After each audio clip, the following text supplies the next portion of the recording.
Hello dear students, मैं हूं Kiran Dhill, assistant professor physics in government girls college 12। और आज हम लोग पढ़ने वाले हैं अबाउट बाइंडिंग एनर्जी और cohesive energy of ionic crystal, ionic क्रिस्टलों की बंधन ऊर्जा या ससंजक ऊर्जा के बारे में। अपने प्रीवियस लेक्चर के अंदर हमने स्टडी किया था कि बंधन ऊर्जा या ससंजक ऊर्जा क्या होती है, कि कोई भी जो क्रिस्टल है या कोई पदार्थ है उसके जो फंडामेंटल या जो एलिमेंट्स से वो बना हुआ है उनके अंदर वापस उसको तोड़ने के लिए जितनी ऊर्जा की आवश्यकता होती है उसे हम ससंजक ऊर्जा या बंधन ऊर्जा कहते हैं।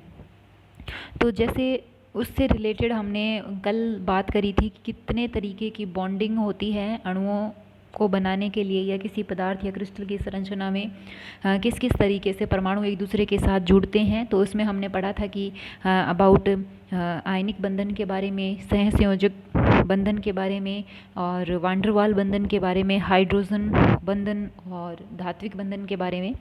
तो इसी श्रृंखला में आज हम लोग पढ़ने वाले हैं कि जो आयनिक क्रिस्टल हैं उनकी जो बाइंडिंग एनर्जी है या कोहेसिव एनर्जी या ससंजक ऊर्जा जिसको कहते हैं उसके बारे में।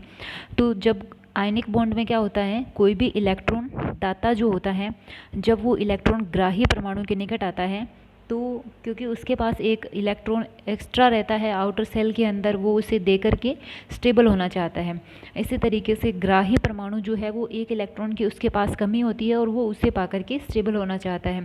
तो जब दोनों एक दूसरे के निकट आएंगे तो उनके बीच में इंटरेक्शन होगा, जिसमें क्या होता है उस इंटरेक्शन के अंदर कुछ ऊर्जा का उपयोग किया जाता है। और यह ऊर्जा जो है वो स्वतंत्र उदासीन परमाणुओं की ऊर्जा तथा क्रिस्टल ऊर्जा के अंतर के बराबर होती है। इस ऊर्जा को हम कहते हैं बंधन ऊर्जा या ससंजक ऊर्जा।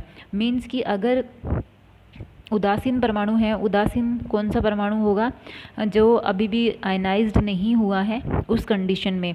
दूसरा क्रिस्टल ऊर्जा, तो जो क्रिस्टल बनने के बाद में पदार्थ जो है वो, तो दोनों के बीच में एनर्जी का जो डिफरेंस रहता है, यानी कि क्रिस्टल को बनाने के लिए उस स्वतंत्र उदासीन परमाणु को वो ऊर्जा जो है वो देनी होगी। ठीक है, तो उन दोनों के बीच का जो डिफरेंस है उसके बराबर ऊर्जा होती है वो, और इसी ऊर्जा को हम बंधन ऊर्जा या ससंजक ऊर्जा कहते हैं। मीन्स कि अगर मान लीजिए कोई पदार्थ है उदासीन, उसके पास 10 किलो कैलोरी एनर्जी है, और जो क्रिस्टल है उस जो उन उदासीन परमाणुओं से मिलकर बनने वाला है, तो वो मान लीजिए कि 7 किलो कैलोरी एनर्जी से मिलकर बना हुआ है। तो इसका मतलब है कि उस उदासीन परमाणु से क्रिस्टल बनाने के लिए 10 to 7 यानी कि 3 किलो कैलोरी एनर्जी जो है वो यूज़ हुई। इसी ऊर्जा को हम बंधन ऊर्जा या ससंजक ऊर्जा कहते हैं। अब हम लोग बात करते हैं ससंजक ऊर्जा प्रति आयन युग्म के बारे में। अब ये ससंजक ऊर्जा या बंधन ऊर्जा जो है उसे हम 3 भागों में डिवाइड कर सकते हैं, कि कोई भी परमाणु जब दूसरे परमाणु के साथ इंटरेक्ट करता है तो किस तरीके से एनर्जी जो है वो यूज़ होती है, या फिर यूँ कहें कि परमाणुओं को एनर्जी की रिक्वायरमेंट होती है या वो एनर्जी रिलीज़ करते हैं। वो डिपेंड करता है कि उनके बीच का इंटरेक्शन जो है वो किस तरीके का है। कुछ इंटरेक्शंस के अंदर परमाणु जो है वो एनर्जी, कुछ परमाणु एनर्जी गेन करते हैं, कुछ एनर्जी रिलीज़ करते हैं। तो इसी आधार पर ये ससंजक ऊर्जा जो है पर आयन युग्म, यानी आयन युग्म मतलब इंटरेक्ट करने वाले दो परमाणु उनके बीच में, क्योंकि जब तक इंटरेक्शन नहीं होगा तब तक हम लोग ये नहीं कह सकते कि भाई एनर्जी जो है वो रिलीज़ हो रही है या फिर एनर्जी गेन हो रही है, किसको रिलीज़, किसके पास एनर्जी आ रही है, किसके साथ से एनर्जी जा रही है। वो तो इंटरेक्शन से ही होगा, और इंटरेक्शन किस में होगा, युग्म में, पेयर में, दो इलेक्ट्रॉन या दो जैसे दो परमाणु होंगे उनके बीच में। तो हम लोग कोहेसिव एनर्जी या बंधन ऊर्जा की जब भी बात करते हैं तो हम लोग बात करते हैं अबाउट आयन युग्म के बारे में। ओके, तो हर एक पेयर के लिए बात कर रहा है ये, कि हर एक पेयर में किस किस तरीके की बाइंडिंग एनर्जी हो सकती है। फर्स्ट है इलेक्ट्रॉन बंधुता। ओके,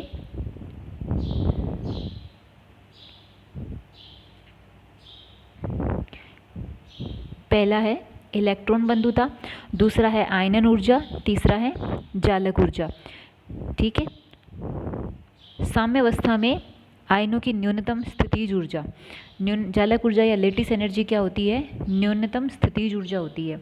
जैसे मान लीजिए सोडियम क्लोराइड है, तो सोडियम धन आयन और क्लोरीन ऋण आयन दोनों एक दूसरे के साथ इंटरेक्ट करते हैं और सोडियम क्लोराइड का क्रिस्टल बनाते हैं। ओके, तो ये दोनों शुरुआत में क्या होते हैं, गैसीय अवस्था में होते हैं, और जब ये इंटरेक्ट करते हैं तो इंटरेक्शन से ये क्रिस्टल बनाते हैं। ओके, और इस दौरान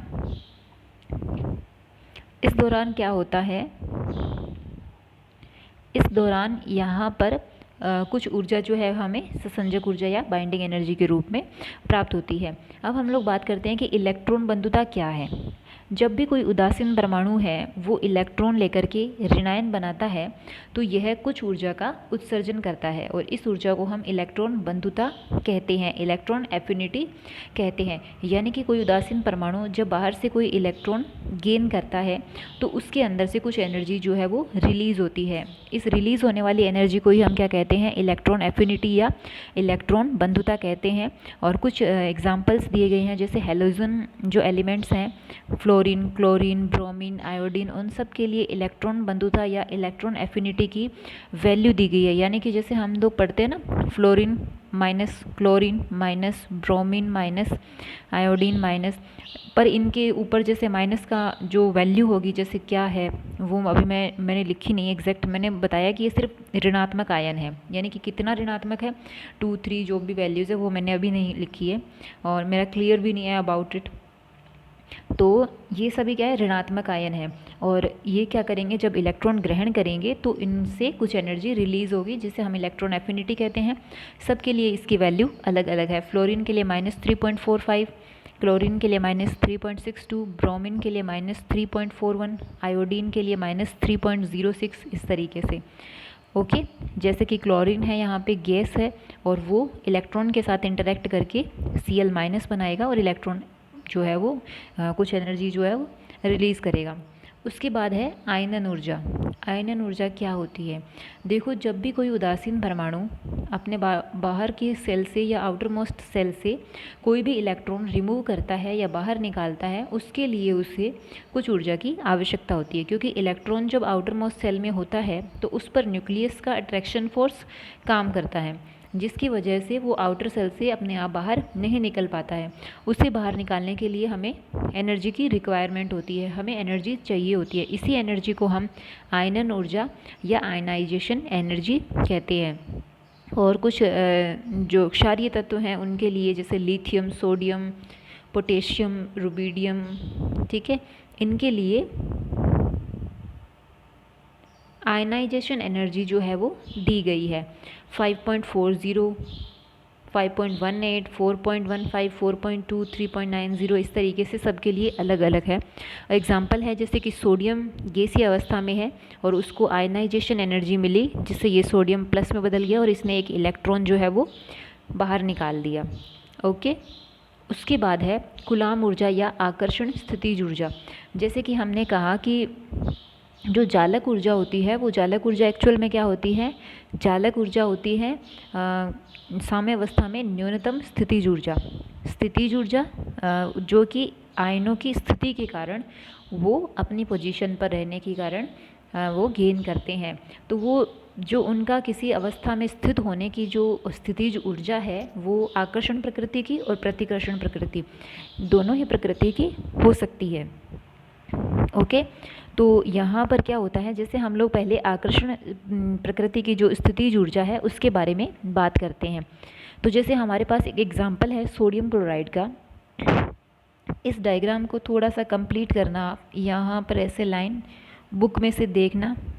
ओके, कई बार क्या है, काम करते करते हम कुछ चीज़ें छोड़ देते हैं, तो ये इस तरीके से भी बनेगा। ओके, तो उसमें क्या होता है कि जैसे इसमें ये जो डार्क वाले पॉइंट्स दिखाए गए हैं ना, इस तरीके से डार्क वाले वो सोडियम के हैं, जो सर्किल वाले दिखाए गए हैं वो क्लोरीन के हैं। ओके, तो यहाँ पर क्या होता है, सोडियम धनायन है और क्लोरीन ऋणायन है, और इसलिए इनके मध्य क्या होता है, एक अट्रैक्शन फोर्स काम करता है। इसमें क्या होता है, सोडियम जो है क्लोरीन से, या यूँ कहें कि अपने निकटवर्ती ऋणायन से a दूरी पर होता है। इसमें क्या है, सब अलग अलग, जैसे कुछ पोजीशंस पर तो a दूरी पर होगा, कुछ पोजीशंस पर ये अलग होगी डिस्टेंस।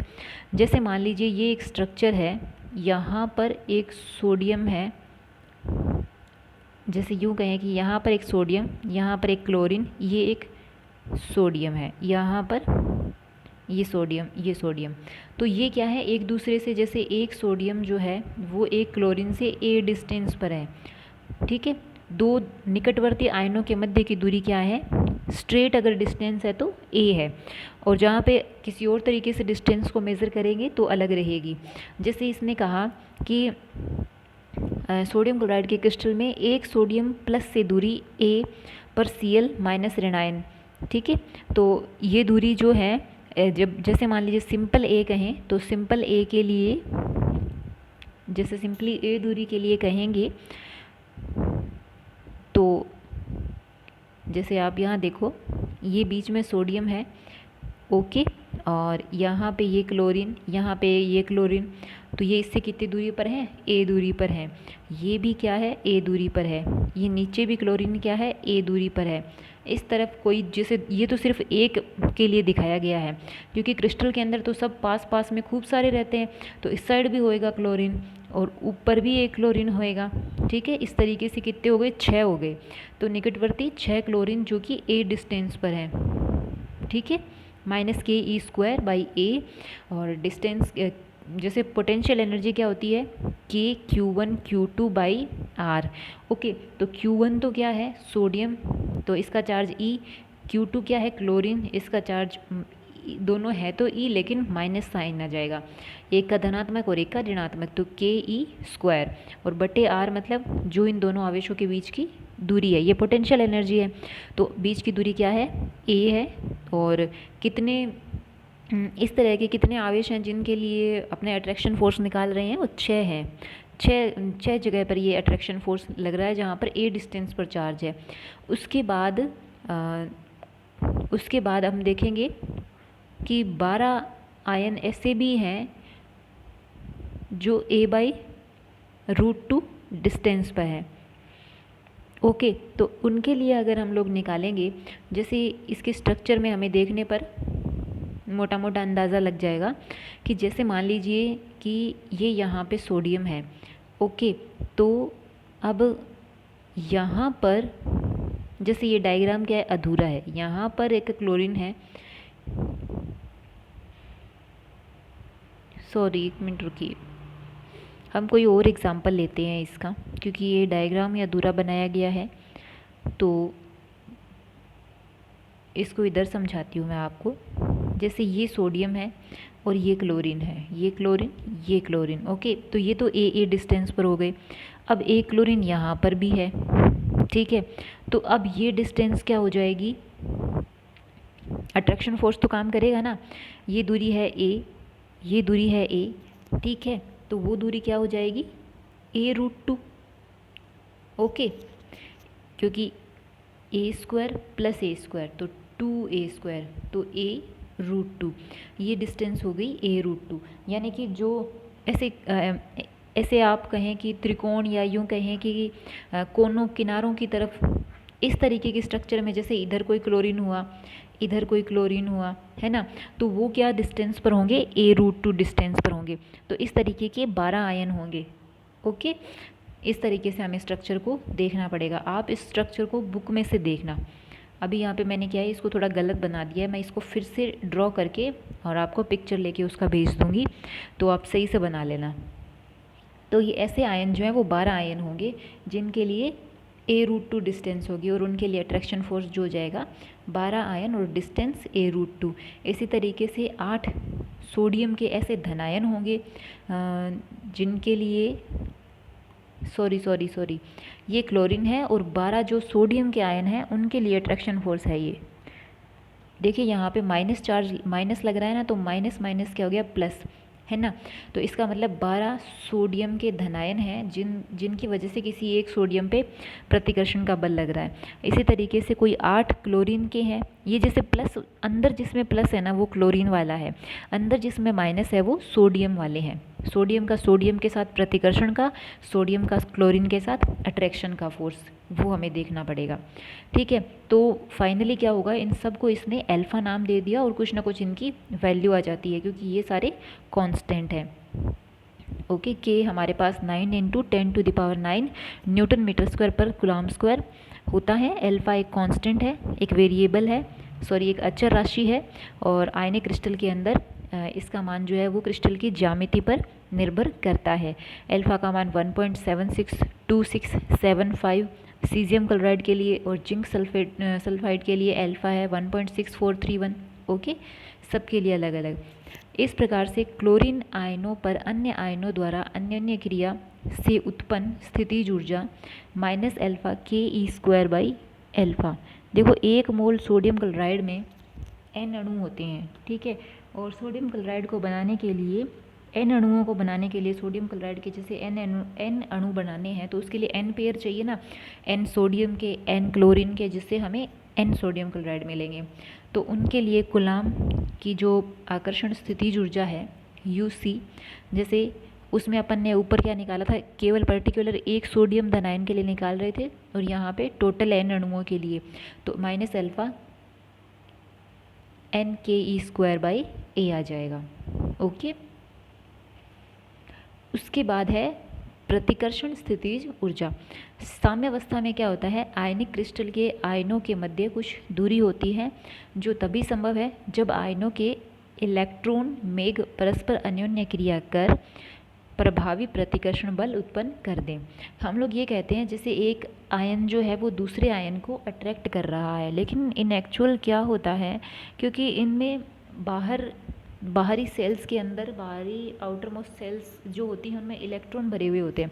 अब एक के इलेक्ट्रॉन दूसरे के इलेक्ट्रॉन को हमेशा क्या करते हैं, प्रतिकर्षित करते हैं, और प्रतिकर्षण की वजह से ये हमेशा मतलब अट्रैक्शन से पास तो आते हैं, लेकिन इतने पास भी नहीं आते। इनके बीच में हमेशा एक न्यूनतम दूरी जो है वो स्टेबल रहती है, मेंटेन रहती है।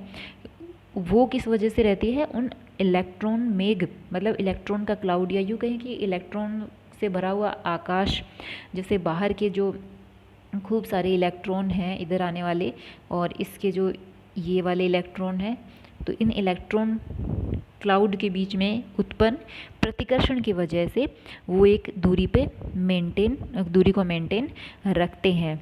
ओके, और साम्यावस्था में क्या होता है, क्रिस्टल आयनों के मध्य दूरी जो होती है वो इस प्रकार से समंजित रहती है कि संपूर्ण क्रिस्टल की स्थितिज ऊर्जा जो है वो न्यूनतम हो।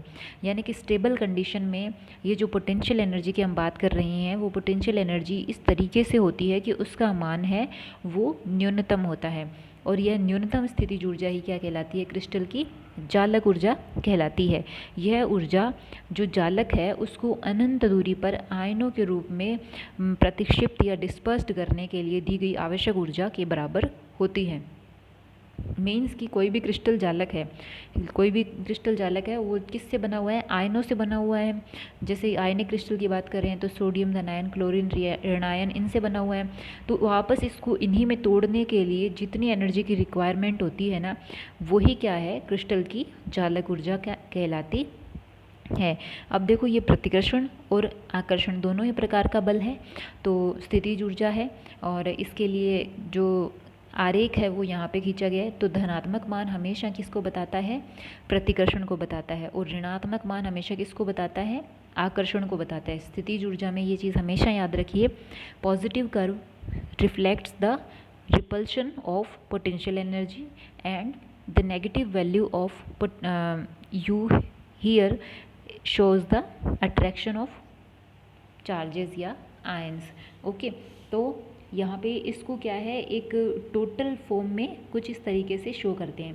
कर्व तो क्या है, एक तरीके से ये है, ये प्रतिकर्षण का और ये आकर्षण का। ओके, इसको कुल मिलाकर के हम इस तरीके से शो करते हैं टोटल को, ठीक है। तो बोर्न तथा मेयर के अनुसार प्रतिकर्षण बल द्वारा उत्पन्न स्थितिज ऊर्जा निम्न सूत्र के अनुसार मानी जा सकती है, U बराबर BE⁻⁻R/ρ। यहाँ पे R तो क्या है, चार्जेस के बीच की डिस्टेंस है, B और ρ एक कांस्टेंट है, जिनके मान जो है वो साम्यावस्था प्रतिबंध व संपीड़ितता द्वारा ज्ञात किए जा सकते हैं। कोई भी आयनिक क्रिस्टल के लिए उसकी कुल स्थितिज ऊर्जा जैसे अट्रैक्शन वाली और रिपल्सन वाली दोनों होगी। तो रिपल्सन वाली तो बोर्न और मेयर के रिलेशन से सिंपली n आयनों के लिए n × BE⁻⁻R/ρ और ये कुलाम वाली एन आयनों के लिए अट्रैक्शन की minus k alpha n square by r, where k is equal to 9 into 10⁹ newton meter square पर कुलाम स्क्वायर। अब स्टेबिलिटी कंडीशंस क्या होती हैं? स्टेबिलिटी कंडीशंस वो होती है जहाँ पर साम्यावस्था में क्या होता है, स्थितिज ऊर्जा का मान न्यूनतम होता है। साम्यावस्था स्थितिज ऊर्जा न्यूनतम, यानी कि अगर हम कहें कि साम्यावस्था जो है वो R इज इक्वल टू ए पर हमें प्राप्त होती है, तो R इज इक्वल टू ए पर हमारी पोटेंशियल एनर्जी के अंदर कोई वेरिएशन नहीं होना चाहिए। इसका मान किसके बराबर होना चाहिए? 0 के बराबर होना चाहिए। तो del u by del r is equal to 0 when R is equal to a. तो हम लोग क्या करेंगे, हमारी यू के एक्सप्रेशन का अवकलन कर देंगे। ओके, अवकलन जब करेंगे तो 1/r, तो इसका हो जाएगा r², पहले से माइनस है तो प्लस आ जाएगा। इसी तरीके से e की power minus r by rho, इसका अवकलन करेंगे तो माइनस 1/रो आगे आ जाएगा, और एन बी ई की power minus r by rho is equal to 0। फिर ये दोनों 0 के बराबर है तो माइनस का साइन है, ये एक दूसरे के बराबर रखो, और यहाँ से हम b का मान निकाल लेते हैं। इस b का, इसको इधर ले जाओ, n को बटे में ले जाओ, इसको भी बटे में ले जाओ, जो कट रहा है काट दो। तो यहाँ से b का मान हमारे पास आ जाता है। इस b के मान को हम u वाले एक्सप्रेशन में रख देते हैं। u वाले एक्सप्रेशन में जैसे ही b का मान रखते हैं तो u में क्या है, uc प्लस ur, तो uc, तो as it is ur, r में n इंटू बी, तो b का मान रख दिया, और e की power minus r by rho. इसमें से के अल्फ़ा एन स्क्वायर जो है वो कॉमन आ गया, और हमारे पास आ गया 1/r, इधर आ गया, ये तो कॉमन आ गया इतना, तो e की power minus r minus a common लेके लिख दिया माइनस, तो r माइनस ए हो गया बाई ए स्क्वायर, और रो भी आएगा साथ में, ये देखो यहाँ पे ये रो है ना, ये वाला, ये आ जाएगा। ठीक है, यहाँ पे रो एक कांस्टेंट है जिसका मान क्रिस्टल की जालक ऊर्जा तथा संपीड़ितता में संबंध स्थापित करके ज्ञात कर सकते हैं। तो यहाँ तक हमारे पास क्या आ गया है, हमारे पास क्रिस्टल की जो स्थितिज ऊर्जा है या जो जालक ऊर्जा है, न्यूनतम स्थितिज ऊर्जा क्या होती है, क्रिस्टल की जालक ऊर्जा कहलाती है। ये न्यूनतम ही है क्योंकि R इज इक्वल टू ए पे हमने जो कंडीशन निकाली उस कंडीशन को हमने वापस स्थितिज ऊर्जा वाले उसमें रखा और उससे न्यूनतम स्थितिज ऊर्जा निकाली, तो ये क्रिस्टल की जालक ऊर्जा के बराबर होती है। ओके, आज हम इतना ही करेंगे। आगे अपने नेक्स्ट लेक्चर के अंदर इसी टॉपिक को हम लोग जारी रखेंगे। जो भी चीज़ें रह गई है उनको वापस से करेंगे, वापस से मतलब किया नहीं है, आगे करेंगे। एक ये डायग्राम जो है ये यहाँ पे थोड़ा सा गड़बड़ हो गया है। इसके अंदर आपको ये करना है कि जैसे ये किनारे जो हैं, इन किनारों पे क्या होता है, क्लोरीन। ओके, सेंटर में क्या है, सोडियम, यहाँ पे सोडियम, और यहाँ पे फिर से क्लोरीन। फिर आप इसको देखते जाइए, ये सोडियम, ये सोडियम, कोई भी दो सोडियम एक दूसरे के पास पास नहीं होंगे, और कोई भी दो क्लोरीन सीधे सीधे एक दूसरे से नहीं जुड़ेंगे। सीधे सीधे मतलब जो लाइनें खींची गई हैं उन लाइनों पर ये हमेशा अल्टरनेट है। जैसे ये इधर क्लोरीन है ना, ये क्लोरीन है तो ये सोडियम है, ये क्लोरीन है, ऐसा बन गया। तो अब इधर जाएंगे ना, इस साइड जाएंगे तो फिर ये सोडियम, ये क्लोरीन, ये सोडियम, ये क्लोरीन, ये सोडियम, ये क्लोरीन, इस लाइन में भी ऐसा। तो ये ना इस तरीके से जोड़ते हैं। अब जैसे ये तो क्या है, ए डिस्टेंस पर है, ये भी ए, ये भी ए, ये भी ए, ये भी ए, सब इस तरीके से जुड़े रहते हैं। अब जैसे सोडियम का क्लोरीन के साथ देखें सीधा सीधा तो कितने, जैसे एक सोडियम ये वाला है, इस पे किस किस का अट्रैक्शन है, इस क्लोरीन का, इस क्लोरीन का, इसका 3, एक इधर से आएगा 4, एक नीचे गया 5, एक ऊपर है 6। ठीक है, इस तरीके से 6 का प्रभाव रहता है। ये कितनी दूरी पर हैं, ए डिस्टेंस पर हैं सभी।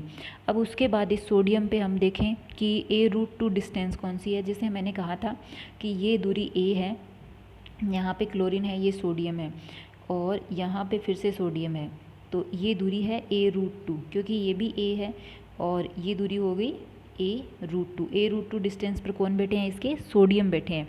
तो हम देखेंगे कि कितने सोडियम हैं जो a√2 डिस्टेंस पर बैठे हैं। तो एक तो ये है, 1 2, इसी तरीके से इधर भी स्ट्रक्चर बनेगी, इधर भी सोडियम बैठेंगे, इधर तो क्लोरीन बैठेंगे, और इधर फिर से सोडियम बैठेंगे, तो 2 तो ये हो गए, 3 4। ओके, इसी तरीके से हमें क्या करना पड़ेगा, नीचे भी देखना पड़ेगा। नीचे जो प्लेन बन रहा है ना, उस प्लेन के अंदर भी हमें देखना पड़ेगा। जैसे ये है ना, इधर देखो ये 6 और इसी तरीके से 7, फिर ये इधर भी जाएगा पीछे वाले प्लेन में, तो इस तरीके से इधर 8, इधर 9, फिर ऊपर भी बनेगा 10 11 और पीछे जो जाएगा 12। तो इसको क्या है, 3D में पूरा इमेज को चेक करना पड़ेगा। अगर आपको इसको समझने में दिक्कत आती है तो मैं इसका एक अलग से डायग्राम बना करके आपको सेंड कर दूँगी, आप इसको अच्छे से पढ़ लेना, और कोई और समस्या रहे तो पूछ लेना। अपना ख्याल रखो, स्वस्थ रहो, खुश रहो और पढ़ते रहो। धन्यवाद।